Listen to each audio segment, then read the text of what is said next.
Hello, I'm Dr. Dale Caldwell. Welcome to Family Business World. I have Gail Friedberg Rottenstrich. Gail, how do you pronounce the last name? Rottenstrich. Rottenstrich, and she's the CEO of ZAGO Manufacturing, and welcome. I'm so happy to have you here today. I want to begin and just say, what does your business do? What business are you in? Well, first of all, thank you so much for having me here today. Our business, ZAGO Manufacturing Company, manufactures self-sealing fasteners and sealing switch boots. Self-sealing fasteners are screws, nuts, and bolts that have a groove that holds a sealing element, an O-ring made of different materials. And then we also make what are called switch boots, which are covers for boots. And we also make covers for circuit breakers and other electrical products. So the amazing thing is, as I work with a lot of family businesses, I run the Rothman Institute of Innovation and Entrepreneurship at Fairleigh Dickinson University, and it's amazing that so many of the businesses are really successful because they focus on small things. They focus on things that nobody even knows what they are, but there's a big market. And so tell me, what's the history of the company? When was it founded? How did you get into this business? So originally, my husband worked for a company that did something similar, but he wanted to strike out on his own. Okay. This was 1992, 1993 was when we were planning it. And we formed the business in 1993. We started in the business incubator of the New Jersey Institute of Technology. Oh, good. And they provided us wonderful assistance. And we worked together on it. My background is legal. I went to law school. I practiced law for many years. Oh, wow. So I did the incorporation. I did the original documents that we used, ordered all the initial inventory, and worked with him to get the business up and running. Made the arrangement with NJIT, and then he was our only employee, working in the company. I would work at night, but during the day I would support us working as a lawyer. Well, and so let's explore that, because I haven't had too many guests on my show that started out with a university incubator, which more and more are springing up. How does an incubator work? How did it work? How did you get accepted to it? And when you were first starting, what did you do in the incubator? So we searched a few different incubators. I believe there was one at Stevens at the time also, and we put in applications. We had to submit a business plan, and show, that we had the knowledge and the wherewithal to at least make an initial go of it. So we were able to demonstrate that. Working with the NJIT Business Incubator was, an incredible gift to us because they gave us space at a reduced cost. We got secretarial services. But most importantly, we got advice from a gentleman named Jim who just, we could turn to for business questions and anything that we really needed. So they really were a very nurturing institution for us. We were there for about 5 years. Actually, we have a plaque from them from when we graduated, and it's an egg in a nest. And it just shows the care that they gave us as we were starting out as a young company. Excellent. Is Jim still working at NJIT now? No, he passed away a good few years ago. He was an older gentleman with lots of wisdom and lots of experience. Do you remember his last name? Jim? I don't. Okay. I wish I did. Well, yeah, because we like to honor folks, and I like to honor founders of businesses, people who played a critical role. So, and this is because a lot of startups watch this show, and a lot of people want to know, well, how do I get to where she is? And so what was your first product? What was the first thing when you went to the incubator? What were you had a business plan. Was it this particular, or were you this particular the thing that you're in now, or something different? Yeah, well, it was the sealing fasteners. Okay, the sealing fasteners, okay. Yeah, we started out just with an inventory of the screws, the most basic product. That's a stock product.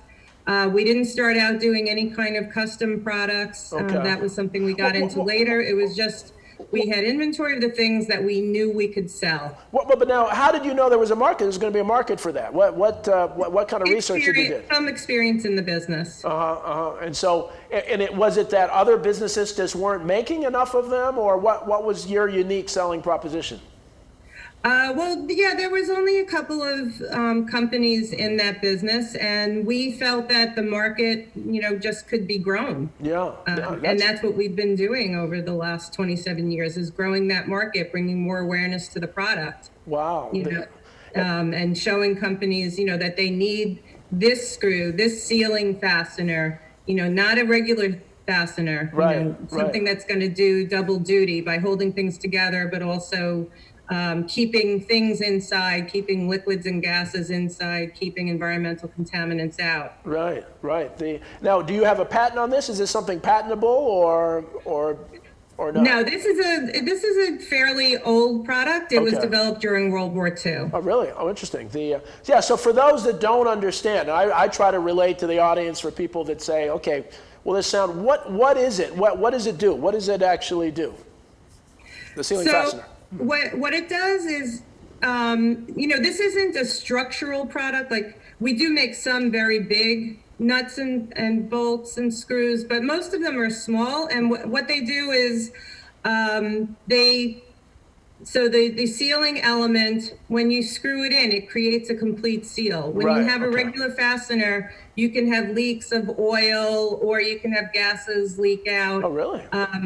Or you can have things go into the machinery that you're trying to seal. So with this, you have a complete seal. It keeps the pressure in. Okay. So it just completely seals the product. Well, that is phenomenal, and it's fascinating, and that's so often, I see young entrepreneurs and they want to start, they want this big glamorous product, something everybody sees, and there are a million other people doing it, but they want to be the best. But it's really finding that niche. What are some of the lessons you've learned? Some of the hard knocks you and your husband have had as you've gone through this process that you wish you knew when you started? Well, I mean, the most important lesson is just to always be listening to your customer.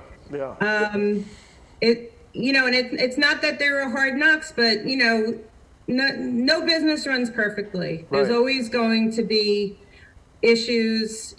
Hopefully you're going to minimize them as time goes on. Hopefully the mistakes you make, you'll make once, you won't make twice. Right. But if you're always listening to your customer and working with your customer, even if you have a problem, even if a product doesn't work exactly as the customer had hoped, by listening to the customer and working with the customer, you can create, even when there's a problem, you can create a relationship of trust that can make that customer an even more loyal customer, because they know, you're not just there when things are good, but that you're also going to be there for them when things aren't working so well. And that you're going to make that your highest priority. I mean, I think that was the biggest lesson that we've learned over the years. Some of the customers that we had our biggest issues with have been, our most loyal, longstanding customers. It's funny you say that. It seems, and again, I've experienced and talked to a lot of people. A lot of times, the people that give you the hardest time, if you satisfy their need, become your best customers, the long-term customers. A lot of people that buy from you initially that are all excited from day one don't necessarily last as long. It's really interesting. And the other thing I was going to say, that Stephen Covey Jr., the son of the famous speaker, the guy who did 7 Habits, has a book called The Speed of Trust. I don't know if you've heard of that.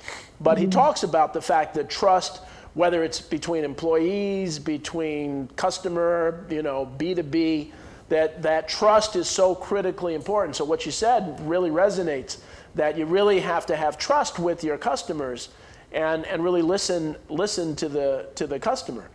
So I think very important also to just take responsibility. To be very direct and honest with the customer. This is what happened. This is our plan to fix it.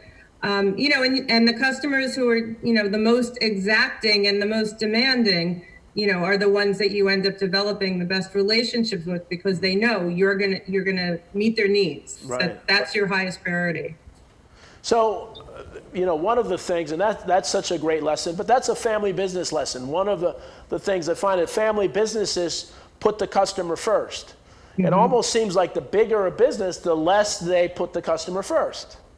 And I won't name another, big chain store, but you go to them, and I just yesterday was returning something to a big, a big store, home repair store, and I bought a blower, this big blower with with a backpack, and I opened it. Took a long time to put the thing together, and then the battery was defective. So I went back to the store, and they said, well, why didn't you bring the whole thing? I said, it took me time if I had to take it apart, put it in, and bring it back in, I would charge you for the labor cost. So they finally replaced, but it wasn't like, it's our mistake, the battery didn't work, let's just replace it.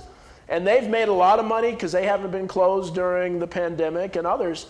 And so that's why one of the reasons we do this show is to really support businesses like yours, these family, small businesses that put the customer first.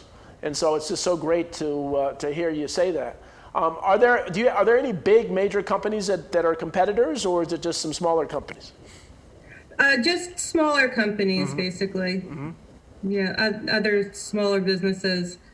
And your customer base, is it national, international, New Jersey? Where are your customers? Yeah, all of the above. I would say about 10% of our customer base is international. Okay. Wow. The rest is national. We have a lot of customers in New Jersey. We have a lot of customers that are military and aerospace, and they're all over the country. A lot, in the Massachusetts area, the New England area, Florida, California, Texas.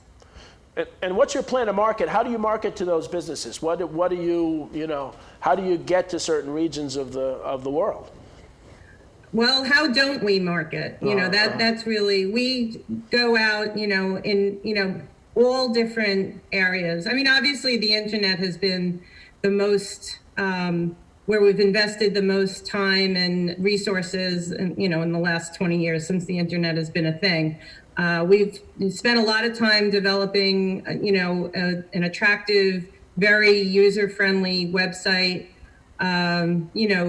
Google ads. We do, print, we do press, press releases.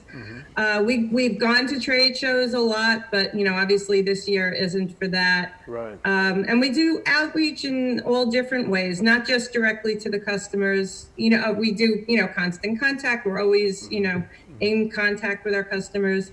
But we also do things that are not necessarily product related, but community related, to show that we're a company that, cares about our community as well. And that, that you market yourself as humans, right.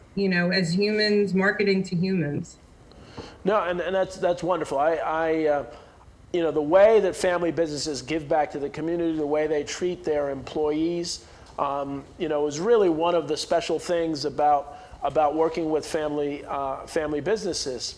So in a minute, we're gonna take a quick break, and we'll come back after the break. I know you have a couple pictures we want to see, and I want to talk a little more about your involvement in the community and some of the things you do for your employees. So great. We'll take a break right now. Okay. So I got this new family, and I don't know what it is about this one, but she can't seem to put down that toy all day long. Tap, tap, tap, tap. Oh, and she even talks to it. She talks to that more than she talks to him. What's up, bro? Nice shirt. Who's she talking to? Her mom? She talks to her mom a lot. Why buy local? When you shop with local businesses, you're spending your money on more than just the item you're buying. You're adding a building block to your neighborhood.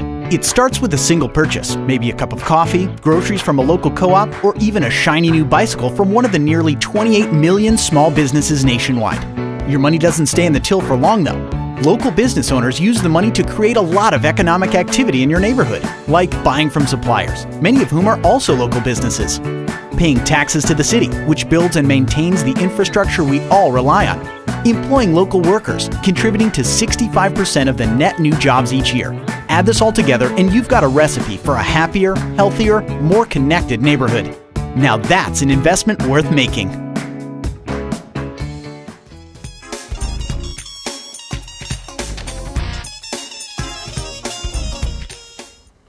Welcome back to Family Business World. Again, I'm Dr. Dale Caldwell, and just continuing our conversation after the break.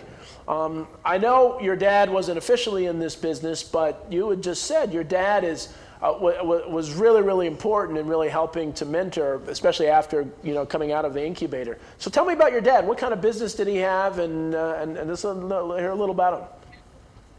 Oh, my dad had a very colorful business career. He started out as a shipping clerk, never went to college, worked in a jewelry store, and when they were selling jewelry, they were also putting records in the window of the jewelry store. It was on Canal Street in New York City. And they found that the records were selling better than the jewelry, so he and the gentleman he worked for decided to get into the record business, and they became a big record merchandiser.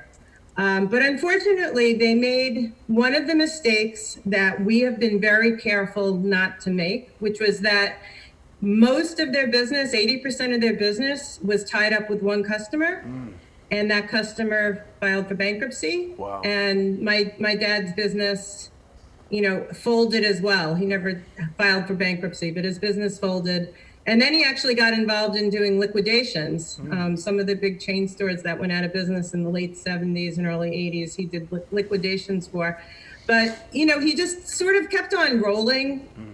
He did that. He bought closeouts. He did whatever he could do. And he did well for himself despite the setbacks, which is, really important that you just keep going despite setbacks. But he gave us, just invaluable advice. But probably the most important thing I learned was never get too tied up in just one customer. So we don't have any one customer that's more than like 4 or 5% of our sales. We can lose our biggest customer, and as heartbreaking as it would be, it wouldn't really affect our day-to-day operations or our cash flow. Well, that's tremendous advice, and to see, most entrepreneurs, what the number is, they fail 2 or 3 times before they hit that, if they ever hit that big opportunity. And I wrote a book called Intelligent Influence, which is all we're products of our influence, and so everybody can trace it back to positive or even negative influence. So it's wonderful that your dad and helped you and your husband in this business. So we're going to tee up in a second a few of the pictures, and so talk a little bit about the. I know we have a picture of your team. How many people are employed by the business? We have 22 employees. Oh, wow! Well, here's a picture now that's very, very colorful. I like the red and the blue. 22 employees. Thanks so much. Is that just a team picture, or what's the history behind that picture? Yeah, no, we just wanted to make sure to get a picture of everybody. We use that on our website and our marketing, and display it. We're very proud of our team. And putting together a good team that is something that doesn't happen overnight. Yep. I think the hardest aspect of business is hiring. Yep. I don't think we have any challenges that are harder. And it's over time, you find people and you keep people. I think, with hiring, unfortunately, the motto fail fast is important. Mm-hmm. If someone's not working out, you just have to acknowledge reality and move on. It's better for both parties. But I've also likened it to a slot machine, right, where you kind of keep rolling each number, and then you land on the right one, and and if you do that enough times over enough years, you get a tremendous team together. And that's what we have now. We have an amazing team, the best team we've had since we've been in business, and it's such a pleasure. Everyone who we work with, and they're so committed to the company and to our customers, and that's why we're able to provide like the great customer service that we do. We have, every employee is just really committed and cares. Well, one of the things I've learned in doing a lot of work with family businesses is that I'm convinced that the best place to work, not only in America but in the world, is with a family business. It's better than working in government. It's better than working in big corporations. It's even better than working in nonprofits, because once you do a good job for the family, you become family, right? Yes. And you're treated like family. So tell me a little bit about that. Tell me about the family, the extended family of ZAGO. Well, this is a very hard time. for our employees and their families. We're in a little bit better place now, but in March, we had employees who lost, mother, father, Wow. brother. Wow. We only had one employee who was sick with COVID, and we kept him out, for over a month, paid him for every minute he was out of work, and that's our policy. Everybody knows you don't come to work sick, you're going to get paid if you stay home, and we take care of everybody like family, the way, we want our children treated. And we have one son who works in the business, but, the way we want our family treated, that's how we treat our employees. We haven't had anyone come to work sick because they know they can stay home. There's no questions asked. We trust them. They trust us to keep them safe. It's a time when you really find out how important, being a family is when you're in a family business. So, Gail, you're telling me that you don't need the government to tell you how to treat your employees? Is that what you're telling me? This I'm joking. I'm actually an elected official. Okay. In addition to being the CEO. I am too. Believe it or not, I'm on the school board, but. And I'm the deputy mayor of Fairlawn. Oh, you are? Okay, good. Good. So I have no, I wish that, other companies didn't need the government to tell them, you need to pay a fair wage, a living wage.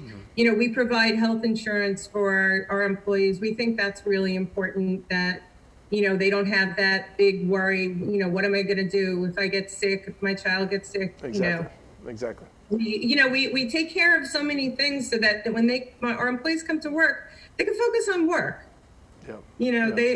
They're not always stressed about everything else in their life, and we think that that's really important to success of a business. And I wish other companies, and a lot of companies do. A lot of companies in New Jersey do take that to heart. That's why this is a good place to do business. I'm also on the board of the New Jersey Manufacturers Extension Program, I'm involved in manufacturing. The manufacturing business in New Jersey, and I just think that this is a great place to do business. Well, I just last week had an article published in ROI talking about healing the divide in America with entrepreneurship, and the whole idea is that there are very few issues, and really almost no issues where the 70 million on either side agree. Healthcare, the Supreme Court. You just go to education, you go down the list, there's a divide. But, I've talked to both conservative and very liberal people about entrepreneurship, and that's really the history of America, is really building around entrepreneurship. So I think there is some commonality that we can have around entrepreneurship, and really support entrepreneurship. And you're right. There are a lot of businesses most of the family businesses I know and I work with who can afford it, treat their employees better than government treats employees. Most of the people I do. Now, there's some who have margins that are so slim that it's hard for them to do that. And you look at restaurants now. I mean, there's no way restaurants who've been closed can actually do that. And so I believe that we should really kind of force a minimum, kind of a living wage, but on big companies. That big companies should be forced to do that because they're not. And so, but some small companies just can't afford that. So it's what you're doing is so wonderful. But we've got to save small businesses. And there's really kind of an assault on both sides against small businesses. And so, I'm down the middle of the road. I'm not, and I think too often we have this political divide. This idea that, okay, which side are you on? Or which side are you on? Instead of, no, I'm on the side of what makes sense. And I wish we could do that. And it sounds like you're kind of there too. Well, I do honestly believe that there's a lot more that we all agree on than that we disagree on. I hope it's so. all in, kind of the talking points of it. But, certainly we can all agree that, small businesses are the backbone of America. I spent a lot of time also as deputy mayor, promoting the small businesses that we have in our town. Good. And, asking people to, frequent our small businesses. And, that's been a really big program for us. And I think it's helped. We've seen very few businesses close. I'm concerned about, going forward this winter. And I think it's going to be a hard winter, but, you know, we can all get behind our, you know, small family businesses. You know, every dollar you spend in the community, you know, it just, you know, creates more dollars, you know, rather than sending it out to, you know, buying from a big company like Amazon, or, you know, getting the delivery from, you know, Whole Foods. If you buy in your local grocery store, you're just doing so much more for your community. And that's what we're really kind of supporting that and preaching that, you know, paying money for the local business, that stays in. Now, who's paying the Little League fees? Who's paying the local community stuff? The Kiwanis Club, the Rotary Club. It's those small local businesses. And I think we need to kind of get away from partisanship and really begin to say that that it really is about the community. And again, I have nothing against, you know, the big box stores or others. Yeah, no, neither do I. But I believe what I call democratic capitalism, and not plutocratic capitalism. That just because you're big and you have money to hire lobbyists in Washington, D.C., you shouldn't get special breaks.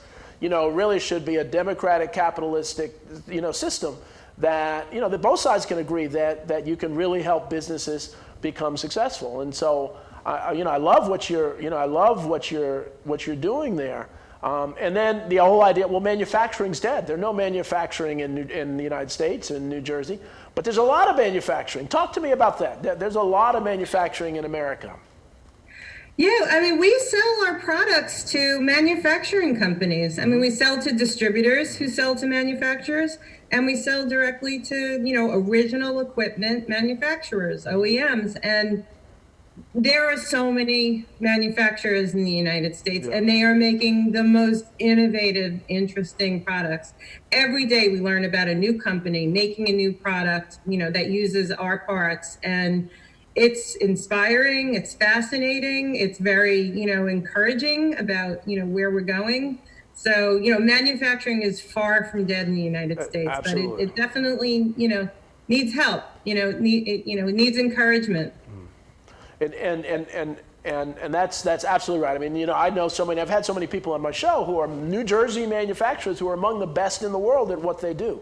So unfortunately, you know, the 30 minutes goes so quickly. We're at the end of time. So Gail, I just want to thank you so much for all that you're doing. Congratulations to you and your husband on your success. And if we can help you at the Rothman Institute in any way we can, well, you know, let us know. So thank you all, and I thank the audience. Again, this is Family Business World. I'm Dr. Dale Caldwell. We will see you at our next show. Take care. Bye-bye. Thank you so much. Thank you. Thank you.